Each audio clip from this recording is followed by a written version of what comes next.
Hello guys, welcome back to the channel. In this today's tutorial, I'm going to show you how you can filter unread message on WhatsApp. Alright guys, first of all, let's just open our WhatsApp application on our phone. Then after we have our WhatsApp application opened, we can tap on the search button. It's over here.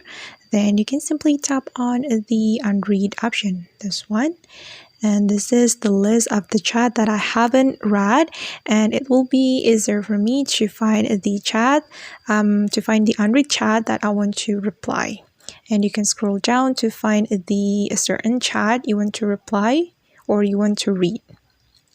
Alright guys, and that's how we can filter unread message on WhatsApp application.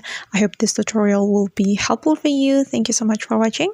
And if you found this tutorial useful, don't forget to hit the like button, leave your comments, and also subscribe to this channel. See you on the next video.